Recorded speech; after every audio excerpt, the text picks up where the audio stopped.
بسم اللہ الرحمن الرحیم۔ السلام علیکم ورحمۃ اللہ وبرکاتہ۔ ناظرین، میں آپ کا میزبان احمد ستر قریشی اور آپ کے اپنے پسندیدہ پروگرام جس کا عنوان ہوتا ہے آپ کے سامنے لے کے آپ کی خدمت میں حاضر ہوں۔ ناظرین، آج کا پروگرام ہر لحاظ سے بڑی اہمیت، کیونکہ آج کے پروگرام میں جو ہم باتیں کرنے جا رہے ہیں اس میں کچھ چیزیں ایسی ہیں جو اب تک عوام کے سامنے نہیں لائی گئیں اور نہ ہی آئیں۔ وہ قانونی اداروں کے حوالے سے بھی ہیں اور وہ ہمارے عسکری اداروں کے حوالے سے بھی ہیں۔ تو پروگرام کو آپ پورا دیکھیں گے تو آپ کو ساری چیزیں سامنے نظر آئیں گی اور سمجھ بھی آئیں گی۔ سب سے پہلے دیکھنا یہ ہے کہ ہمارے لیے بحیثیت ایک پاکستانی، بحیثیت ایک مسلم پاکستانی، پاکستان ہمارے لیے سب سے اہم ہے، اور پاکستان کے قوانین کی پاسداری، پاکستان کے اداروں کی توقیر اور پاکستان میں ہونے والے عوامل پر کڑی نگاہ رکھنا، میں یہ سمجھتا ہوں کہ ہر ذی شعور پاکستانی کی ذمہ داری ہونی چاہیے، چاہے وہ ملک کے وطن کے اندر ہو چاہے ملک سے باہر ہو۔ میں بحیثیت اوورسیز پاکستانی پاکستان کی صورتحال سے لمحہ لمحہ تو نہیں کہہ سکتا، لیکن ہاں میں روزانہ کے اعتبار سے ہر قسم کی آگاہی لینے کی کوشش کرتا رہتا ہوں۔ اس کو میں اپنا ایک ذمہ داری بھی سمجھتا ہوں، کیونکہ میں آپ کے سامنے آ کر یوٹیوب پہ پاکستان کے حوالے سے بہت ساری گفتگو کرتا ہوں، اور اس کی وجہ یہ ہے کہ میں اپنے آپ کو معمار پاکستان کی اولاد کہلاتا ہوں، اور الحمدللہ یہ مجھے فخر حاصل ہے۔ جہاں تک بات رہی یوٹیوب چینل کی ریٹنگ لینے کی، بہت سارے لوگ بڑے بڑے پروگرام کرتے ہیں، میں بھی آج آپ کے پروگرام میں جناب علی ریٹنگ لینے کے لیے اگر یہ کوئی ایسا سلوگن ڈال دوں تو کل میرا پروگرام بھی بوسٹ ہوگا، لوگ اس کو دیکھیں گے۔ لیکن یہ ساری چیزیں لوگ کر رہے ہیں، اور اس میں کچھ ہمارے سیاستدان بھی ایسے ہی کردار ادا کرتے ہیں، اور خاص پرانے کھلاڑی جو ہے نا وہ اس قسم کی باتوں سے جو ہے وہ اپنے آپ کو ہائی لائٹ کرنے میں عوام کے اندر اہم کردار ادا کرتے ہیں۔ آئیے میں تین باتیں کرتا ہوں۔ میں نے آج جلسہ منارے پاکستان کے حوالے سے ایک بہت بڑی ہمارے ملک کے اپنے آپ کو جو سمجھتے ہیں اپنی دانش میں اپنی پارٹی کا واحد وہ کارکن بھی ہے، اور عہدیدار بھی ہے، ذمہ دار بھی ہے، ممبر بھی ہے، اور اسمبلی کا ممبر بھی ہے۔ اسمبلی کا ممبر جو بنا ہے اس کے پیچھے کون عوامل کار فرما یہ دنیا جانتی ہے کہ وہ کہاں سے کھاتے ہیں اور کن کا گاتے ہیں، تو اس پہ بات کرنا تو بیکار ہے۔ ہاں، جو انہوں نے جلسے میں بڑی بونگ ماری اور بے نظیر مرتضیٰ بھٹو، شاہ نواز بھٹو، تینوں کا قاتل آصف علی زرداری کو قرار دے دیا، یہ بات جو ہے نا وہ میں سمجھتا ہوں کسی کو بھی ہضم نہیں ہوئی۔ بے نظیر اور مرتضیٰ کو تو آپ کہہ سکتے ہیں، لیکن جو تیسرا جو ہے وہ جو پہلا شاہ نواز جو شہید ہوا، جسے زہر دے کے مارا گیا، تو اس کے متعلق تو کوئی بھی اگر اٹھا کے دیکھ لے ہسٹری تو سب کو پتہ چل جائے گا کہاں ہوا، کیسے ہوا۔ اس وقت بے نظیر اور آصف زرداری کی بھی کوئی لنک نہیں تھے۔ تو بہرحال کیونکہ انہوں نے ریٹنگ لینی تھی، انہوں نے عمران کو ڈبونا تھا، انہوں نے قسم کھائی ہوئی تھی، جس دن عمران نے انہیں کہا تھا چپراسی، اس دن انہوں نے قسم کھائی تھی کہ میں عمران کو ڈبو کے دم لوں گا، اور انہوں نے وہی کام کیا۔ فواد چودھری اور ڈبو بھائی جسے ہم کہتے ہیں، وہ اور شیخ رشید اور دیگر دو تین لوگ اور شامل ہیں، جس میں شہباز گل بھی شامل ہے، یہ سارے لوگ تو نے مل کے عمران نیازی کو ڈبو دیا، اور اب اس کی کشتی جو ہے وہ ایسے بھور میں پھنس گئی ہے کہ اس کو وہاں سے نکالنا تو بہت مشکل نظر آ رہا ہے۔ وہ اس میں گہری ہوتی چلی جائے گی، گرتی چلی جائے گی، کیونکہ اس نے اب قادیانیوں کی سپورٹ حاصل کر لی ہے۔ یہود و نصارہ کے ساتھ ساتھ قادیانیوں کی سپورٹ حاصل کر کے دنیا بھر کے اندر جو ہونے والے اجتماعات ہیں نا، میں آپ کو جو خاص باتیں بتانا چاہ رہا ہوں وہ یہ ہے، اس پہ آپ توجہ سے غور کیجیے گا، اور بلا کسی اس کے کیا نام ہے پارٹی بازی کے، بلا کسی اس کے طرفداری کے، اور نیوٹرل ہو کر، جس سے تو نیازی صاحب تو نیوٹرل کو کہتے ہیں جانور ہے، لیکن انسان جو ہے وہ ایک نیوٹرل سوچ کے ذریعے کسی کو بھی اپنے ذہن میں رکھ کے کسی کی طرفداری نہ کرتے ہوئے اگر اس پہ غور کرے گا تو اس کو صاف اور واضح نظر آئے گا۔ دیکھیں آپ کو اچھی طرح سے معلوم ہے کہ پاکستان جب سے بنا ہے اس کے بعد 73 کا جو آئین پاس ہوا، قادیانی پاکستان کے خلاف لابی کر رہے ہیں۔ امریکہ میں جا کے وہ کہتے ہیں کہ ہمارے اوپر ظلم ہوتا ہے پاکستان میں، ہمیں مسلمان نہیں کہنے دیتے، ہم یہاں مسلمان ہیں، اپنے آپ کو مسلمان کہلواتے ہیں، ہمیں حج پہ جانے نہیں دیا جاتا، وہاں پابندی ہے، ہمارے ساتھ ظلم ہو رہا ہے۔ عمران نیازی کو آپ 2013 دیکھ لیں، 2018 دیکھ لیں، انہوں نے سپورٹ کری، اور ملاقاتیں اور وعدے بعید سارے آپ کے سامنے ہیں۔ اب جب عمران نیازی کے اوپر شب خون مارا جا رہا ہے، اور وہ شب خون انہوں نے، عمران نیازی نے، یہ سارا کچھ جو ہوا ہے عمران نیازی کے ساتھ، وہ اس نے خود کچے قانون کی وجہ سے اور بیجا، بے ربط اور بے فضول گفتگو کرنے کی وجہ سے، بے فضول کے وعدے، جن چیزوں کو وہ اس کی سمجھ نہیں تھی، وہ وعدے بڑے بڑے کر کے انہوں نے جناب علی اپنے آپ کو اس اندھے کنویں میں ڈھکیل لیا۔ عمران تو اب چلے گئے، وہ قصہ پانی نہ ہو گئے میرے حساب سے۔ اب پاکستان کی سیاست کے اندر عمران نام کا کوئی وزیر اعظم،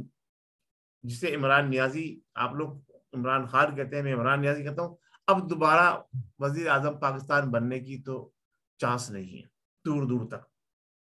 دور دور تک نہیں ہے۔ کہاں تک؟ دور دور تک نہیں ہے، وقت کے اس پار تک نہیں ہے۔ آ جائیے اب ہم بات کرتے ہیں جو لوگ اس کے ساتھ کھیل کھیل رہے ہیں۔ اب اس میں کچھ اداروں کے لوگ بھی شامل ہیں، کچھ عدلیہ کی بھی اس میں جسے کہتے ہیں وہ بے توجہی ہے۔ ان سارے معاملات کی وجہ سے اس وقت پاکستان جو ہے اس کے نوجوان ایک ایسی سمت میں بڑھ گئے ہیں کہ جس سمت کے اندر بڑھنے والے ہمیشہ منہ کی کھاتے ہیں۔ دیکھیں، جب آپ اپنی عدلیہ، جب آپ اپنے اداروں کے خلاف جائیں گے تو ایک وقت ایسا آئے گا، یہ برداشت کریں گے، اس کے بعد کیا ہوگا آپ کے ساتھ وہ آپ کو معلوم ہونا چاہیے۔ کوئی بھی ملک، کوئی بھی حکومت، اب یہ چیلنج ہے ہماری موجودہ جو اس وقت حکومت بنی ہے، اس کے لیے یہ بہت بڑا چیلنج ہے کہ اس کو حسن و خوبی سے اور معاملے کو نپٹا دیں، ورنہ یہ حکومت کے لیے بھی بڑا مشکل بن جائے گا، مرحلہ کریٹ ہو جائے گا۔ یہ حکومت تو خیر اس پہ کھڑی ہوئی ہے، جسے کہتے ہیں نا ہوا کے جھونکے پہ کھڑی ہوئی ہے، کہ آندھی آئی ادھر گئی کہ ادھر گئی، کہ اب گری کہ جب گری۔ لیکن میں یہ سمجھتا ہوں کہ یہ حکومت کم سے کم الیکشن کروانے تک موجود رہے گی۔ نوٹ کر لیے میری اس بات کو۔ اور میں جتنے پچھلے پروگرام ہیں سارے وہ اٹھا کے آپ دیکھ لیں، میں نے جو جو باتیں کی تھی 100% سچ ہو کر سامنے آئی ہیں۔ دنیا کہہ رہی تھی، شیخ رشید صاحب بڑے بڑے دعوے کر رہے تھے کہ اگلے 5 سال بھی جناب علی یہ حکومت پورے کرے گی، اور بہت سارے لوگ بھی یہ بات کہہ رہے تھے۔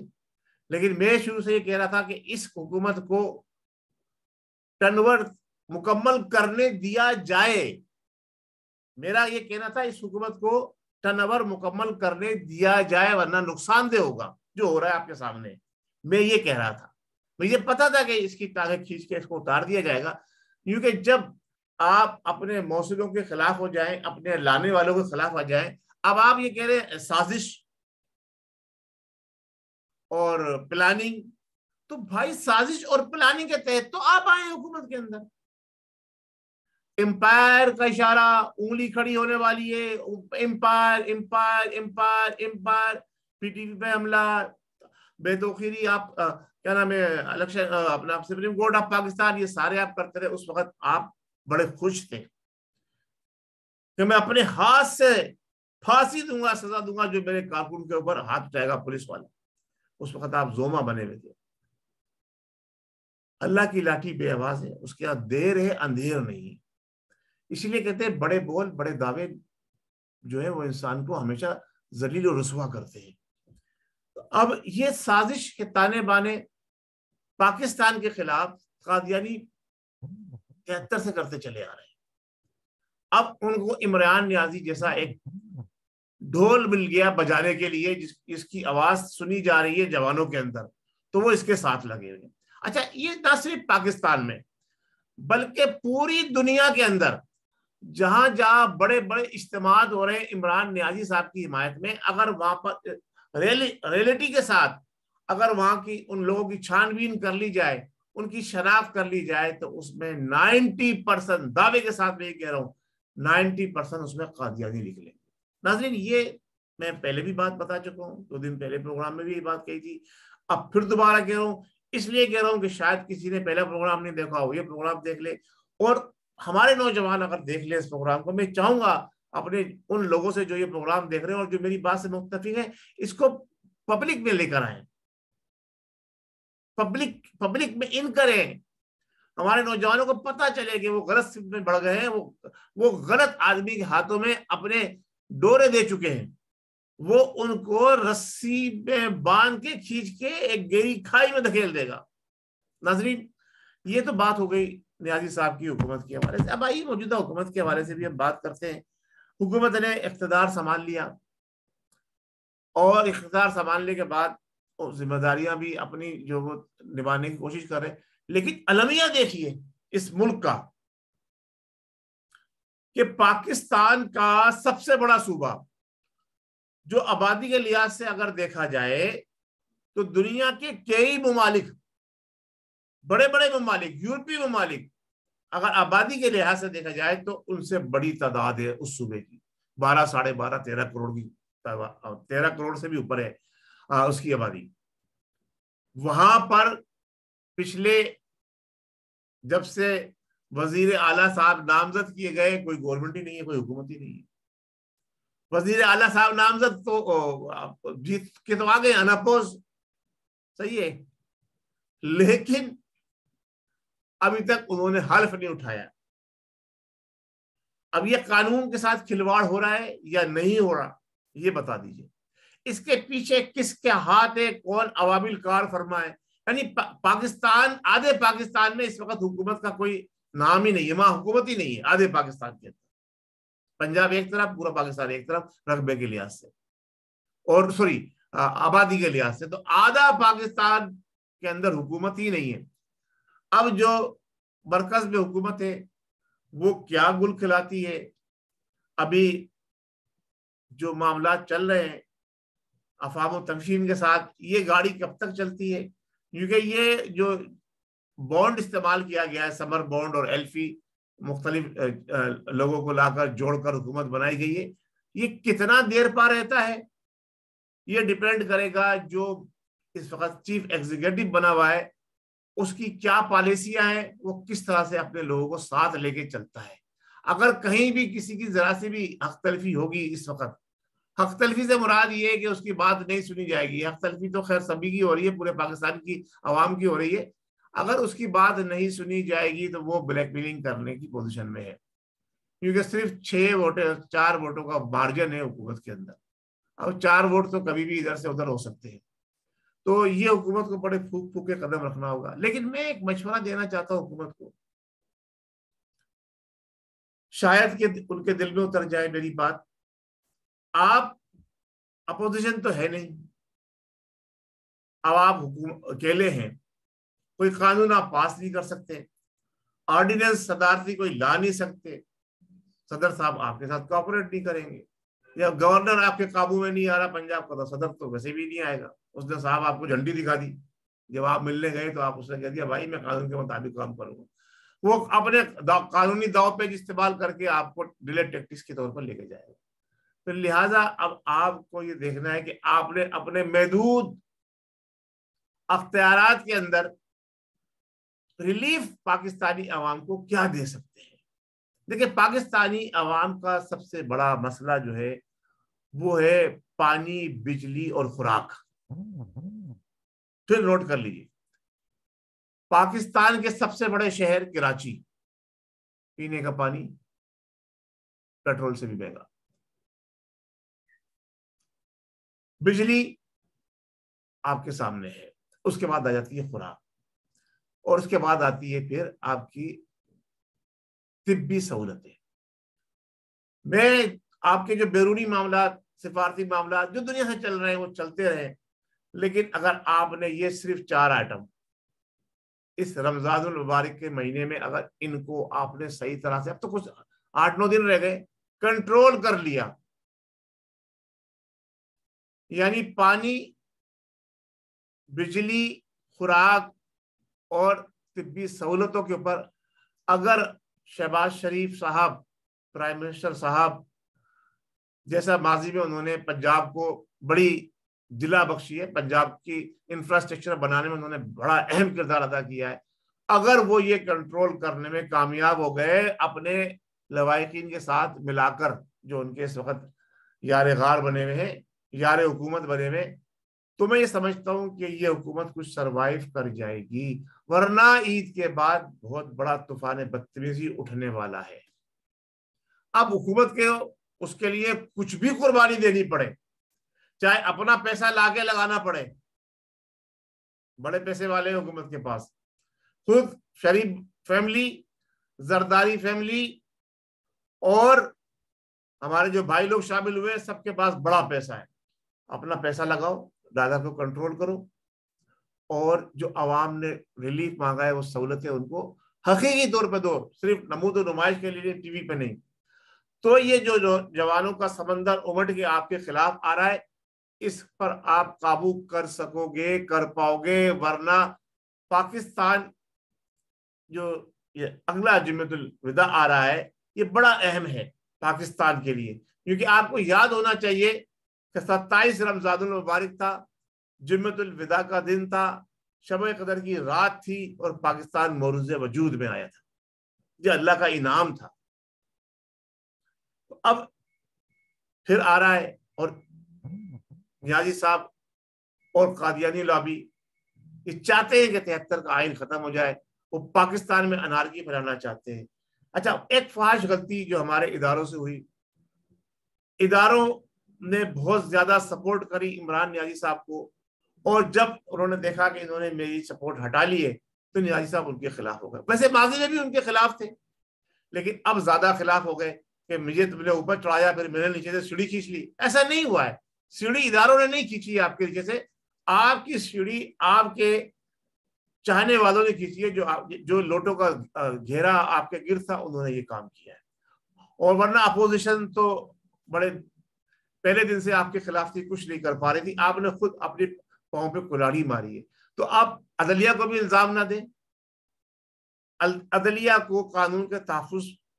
کو جو ہے سپورٹ کرنی تھی، اداروں کو ان کا ساتھ دینا تھا۔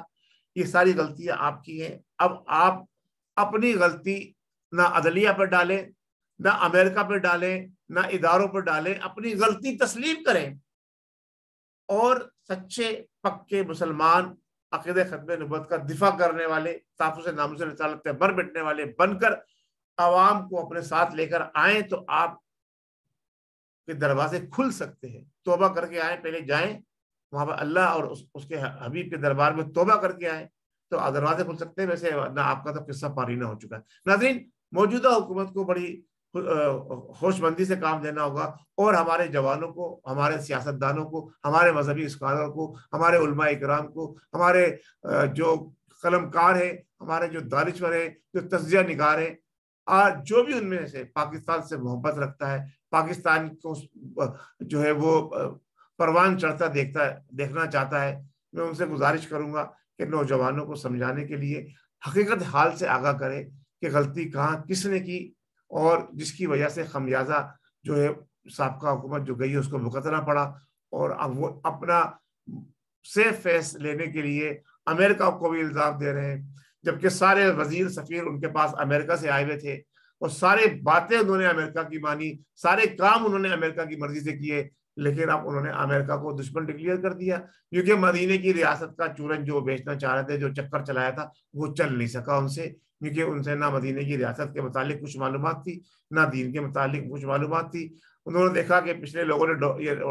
ٹرین چلایا تھا، شاید میں بھی یہ ٹرین چلا کے کامیاب ہو جاؤں، لیکن پچھلے دور کے اندر سوشل میڈیا اتنا ایکٹیو نہیں تھا، اب جتنا سوشل میڈیا ایکٹیو ہے، تو لہٰذا ان کا وہ کام نہیں ہو سکا۔ تو اب انہوں نے امریکہ، جب ہمیں دیکھا امریکہ بھی بھاری پڑ جائے گا، تو انہوں نے اداروں کے خلاف عوام کو لیا، جو اصل ان کا مقصد تھا، جو اصل ٹارگٹ تھا، وہ اپنے اصل ٹارگٹ پہ آ چکے ہیں۔ نیازی صاحب اب اپنے اصل ٹارگٹ پہ آ چکے ہیں۔ آپ ان کی تقریریں اٹھا کے دیکھ لیں، ماضی کی بھی، اور اب جو وہ کر رہے ہیں وہ بھی آپ کے سامنے۔ تو لہٰذا ہماری عوام کو بھی ہوشیار کرنے کے لیے جن لوگوں کے میں نے اداروں کے ذمہ داروں کے نام لیے، انہیں چاہیے کہ اپنا کردار ادا کریں۔ ناظرین، میں بحیثیت ایک پاکستانی جو کچھ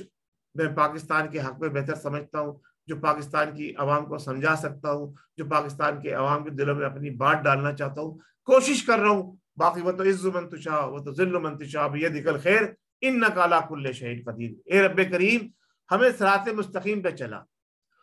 اور ایاک نعبد و ایاک نستعین، ہم تیری عبادت کرتے ہیں، تجھی کو پوچھتے ہیں، تیری مدد چاہتے ہیں. اور اس کے بعد اب یہ کہتے ہیں کہ اہدنا الصراط المستقیم، ہمیں صراط المستقیم پہ چلا، ان لوگوں کے راستے پہ چلا جن پر تو نے انعامات کی بارش فرمائی ہے. اہدنا الصراط المستقیم صراط الذین انعمت علیہم، سیدھے راستے پہ چلا اور ان لوگوں کے راستے پہ چلا جن پر تو نے انعامات کی بارش فرمائی ہے. اور غیر المغضوب علیہم ولا الضالین، نہ کہ ان پر کہ جو کہ برے تھے، جن پر تو نے اپنا قہر نازل کیا. ناظرین اجازت چاہوں گا آپ سے، امید رکھتا ہوں کہ میرے پروگرام کو غور سے سنیں گے بھی، دیکھیں گے بھی، بلکہ دیکھ لیا آپ نے، اب اس پر فیڈ بیک بھی دیں گے اور اس کو دوسروں میں شیئر کریں. برائے مہربانی اس کو زیادہ سے زیادہ شیئر کریں تاکہ اویئرنیس لوگوں میں پہنچے کہ ہمارے ملک کے ساتھ کیا ہو رہا ہے. بہت شکریہ. السلام علیکم ورحمۃ اللہ وبرکاتہ. آؤ مل کر ملک بچائیں، آؤ مل کر ملک بچائیں. یہ وہ ملک ہے کہ جس نے ہمیں شناخت دی ہے، جس نے ہمیں پہچان دی ہے، اور ہم دنیا بھر کے اندر اس ملک کا پرچم کو بلند کرنے کے لیے اپنی جدوجہد کوشش جاری رکھیں گے. آمین. پاکستان زندہ باد.